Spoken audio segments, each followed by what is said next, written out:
Pelican Town is the home of a lot of random, concealed drama, and I think it's only right to dig into it like I'm looking through a pile of old receipts for my SSN card. One thing I love more than life itself is an unnecessary character analysis, and another is reading way too far into subtext. These two facts have converged to create a supernova of bottomless information about the Stardew Valley moms. From Caroline's beautiful and slightly drug-adjacent green tea garden to Alex's mother, who has unfortunately not been around to see her son become whatever this is, the Stardew Valley mothers have a lot of lore packed into them. If you've ever wondered about the deep recesses of Jodi's mind, boy have I got the thing for you. If you haven't had that thought, go to brunch or something, get to a worse point in your life, and then come back. Today, we are going to talk about the stories of Stardew moms and break down every available piece of lore. Brew yourself a cup of highly caffeinated matcha and get comfy. I talk like a Muppet. Don't say I didn't warn you. If you hate me and want me to die, there will be chapters embedded into the video and in the description to skip to a certain character. In any case, we begin with the woman of the hour, Caroline.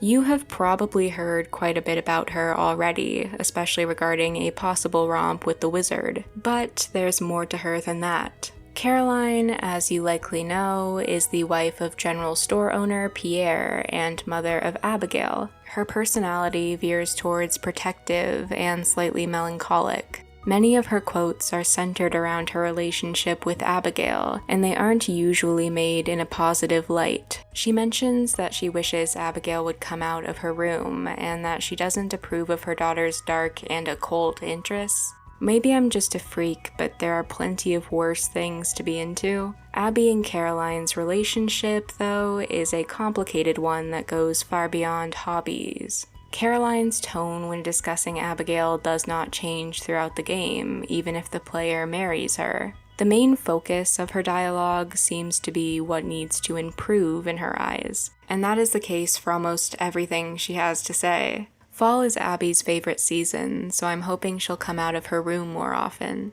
Is it just me, or does Abigail look a little pale? Maybe I'm just worrying about her too much. All of these quotes are very clearly guided by concern, but they tend to make the issue or failure the forefront rather than actual worry. In Caroline's Six-Heart cutscene, we can stick our nose into a fight between her and Abby. It's very short and we get almost no context on how it began, but it can be assumed.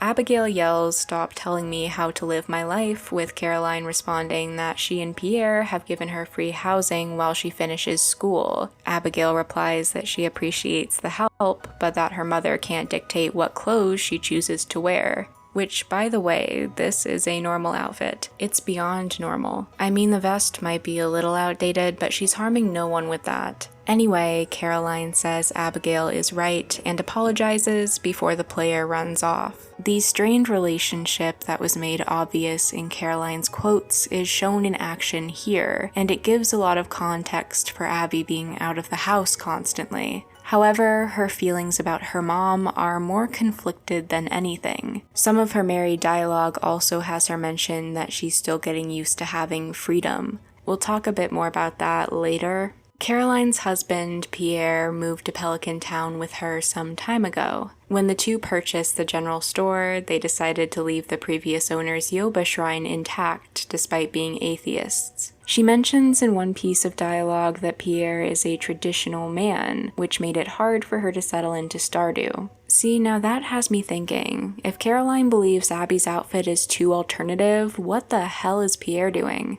Burning witches at the stake? Asking Harvey to diagnose his wife with female hysteria? She does also talk about Pierre's jealousy, specifically in reference to her old walks to the wizard tower. She asks you not to tell him about her escapades, which, I think we're all aware of what was going on there. Pierre himself doesn't often mention Caroline. The few times he does, it's about suspected infidelity or not wanting to cook. There is one single time where he mentions buying her a bottle of wine and planning to make dinner.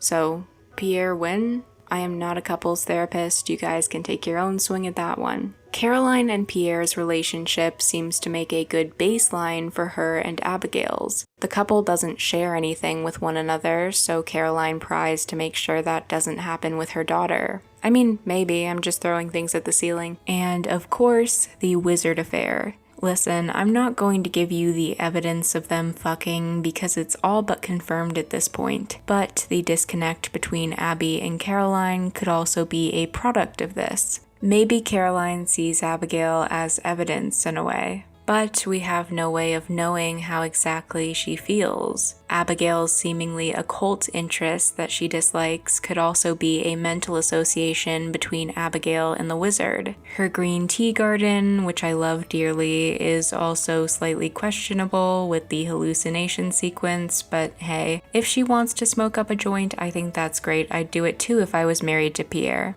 She's known to be best friends with Jodi, another mom on our list today. She hosts the aerobics class on Tuesday, where she's joined by Jodi, Marnie, Emily, and Robin. That is, at the moment, most of what we know about Caroline. She's sipping green tea, she's calling her daughter a witch, she's the bad bitch of the general store. Really an icon of our time. Moving on to Clara. Clara is the dead mother of Alex. She is not doing too much due to being not with us, but she still has a bit of a story left behind. We have a few scraps of her life and who she was, so I'll lay them out here quickly. Alex's mother, Clara Molnar, passed away when he was young from an unknown illness. The image I showed a moment ago is the only real look at Clara we have. That photo is from Alex's 8-heart cutscene, which again we'll talk about in a little while. A bit before her death, Alex's father left the two without notice, which made Alex the sole caretaker of his mother as she grew sicker. Once she had passed, Alex moved in with Evelyn and George, his grandparents and Clara's mother and father, because that's generally how family trees work. Who would have thought? The two largest pieces of lore we have for Clara are that aforementioned 8-heart cutscene and the note found in Evelyn and George's house. In said cutscene, we find Alex sobbing on the beach, lamenting on the 12th anniversary of his mother's passing. The only keepsake he has left from her is a music box, which plays while the two of you are sitting together. In the note found in Evelyn and George's bedroom, she tells her mom and dad not to worry and that she's with Yoba now. Her note is written in a very caring tone, and as much as I'm a supreme Alex disliker, it's a bit gut-wrenching to read. Having such a faint image of what seems to be the most positive presence in your life is just so shitty. On that note, we can turn the page back a bit to Evelyn. Since Evelyn is Clara's mother and Alex's grandmother, I'm counting her. If you don't like that, I can assure you there is zero reason to tell me I don't care. From Evelyn's dialogue, we can find out that she and George have lived in Pelican Town for over 30 years, and that she knew the player's grandfather very well. This means that she's lived through the previous mayor's term, as Lewis says he's been mayor for 20 years. Considering that she's seen another option, this makes it baffling that she calls Lewis the good mayor. What the fuck happened before him? Despite George being on the rude side of things, Evelyn tends to be kind or at least neutral in most situations. She mostly mentions George while she's worried about him, asking Harvey about his ailing lungs, ranting about wanting him to get away from the TV. She's got an incredibly kind disposition, and she seems to outwardly care for Alex as well. If you marry Alex, she'll say, "How's my grandson doing? I imagine he's quite happy living on the farm. He deserves to be happy. He's a good boy." Her eyesight is fading slowly but surely, and she is one of the few characters that never visits Ginger Island once the resort is unlocked. When green rain occurs, which was added to the game with the 1.6 update, Evelyn believes she's about to die. When she says this to George, she mentions that she wishes Alex had found his way before her time came, which again is making me deeply sad, but whatever. It's cool. Once you become friends with her, you'll receive her famous cookie recipe and pass on the secrets that were once handed to her by her mother. Oddly enough, she doesn't love cookies. They're a liked gift, but she actually seems to prefer chocolate cake. That's like deception of some sort to me. Why are you putting on the mask of being the cookie person while being a chocolate cake lover? It doesn't sit right with me. I feel like Evelyn has been lying to me in such an important and devious way. Next up on our list is Jodi, who remains one of the most controversial Stardew moms out there. Some people find her to be the worst of the worst, and others think she's hot. No comment on my stance. Jodi, the mother of Sam and Vincent, lives on the lower left side of Pelican Town. In year 1, she shares the home with only her children, as her husband Kent is away from home fighting in the military. Most days, she tends to either be doing household chores inside or taking a walk to visit Caroline. Jodi is, in my opinion, one of the most fleshed out mothers in the game. She might seem a bit surface level in the beginning, but she has a lot of personality to uncover. Before Kent comes back in year 2, Jodi will tell you that she prays to Yoba for his safe return. While he does in fact come back, war doesn't leave anyone untouched. Her reaction to that is one of the biggest parts of her story. In conversation, she'll tell you how Kent seems uneasy after coming home, and that's proven by his dialogue leaning stoic and frightened. Of course, that's a completely normal reaction to trauma, but Jodi has a hard time digesting it. In Kent's 3-heart cutscene, a fight breaks out when Jodi makes popcorn. Kent runs in, screaming in terror, crying out that the sound reminds him of the war. Jodi replies that popcorn used to be his favorite and asks the player to say something to him. When I first watched this cutscene a very long time ago, I cannot describe to you how much I did not want to pick an option. I have never wanted my nose out of somebody's business that badly. Anyway, you can choose between 3 responses. Jodi's to blame, she should have known better. I know you're hurting, but don't blame your wife. And lie, don't blame her, I asked for popcorn. No matter which one you decide on, Kent will always end up apologizing to Jodi. Despite her initial confusion, she promises to do better and will try not to trigger his PTSD in the future. We have no real way of understanding what Kent was like before the war, but we can see the rift it's caused between them. Kent is often by himself, staring at the river, and he seems to feel guilty about being absent while Sam grew up. In Jodi's dialogue, she'll often talk about how she regrets getting married so young. She says she loves being a mother, but sometimes she thinks about the life she could have had. Most people know of her attitude towards Sam through his infamous 4-heart cutscene where he drops an egg on the ground. Jodi's initial reaction is very over the top, but she will usually respond to the dialogue prompt by saying it wasn't a big deal. The cutscene ends with Sam saying he'll clean it up, and she thanks him. In her day-to-day speech, she seems unsure of how well she's parenting her sons. Maybe I've spoiled the boys a bit. They've never had to do any chores. I guess I want them to be able to enjoy their childhood while they still can. Well, Sam's basically a man now, though. I hope he hasn't grown up to be lazy. That won't do. Being a parent isn't very easy. Her world revolves almost completely around Vincent and Sam, and the reality of her feelings about that is very clear. Almost all of her dialogue pieces involving her children are coded in some sort of regret or yearning for freedom.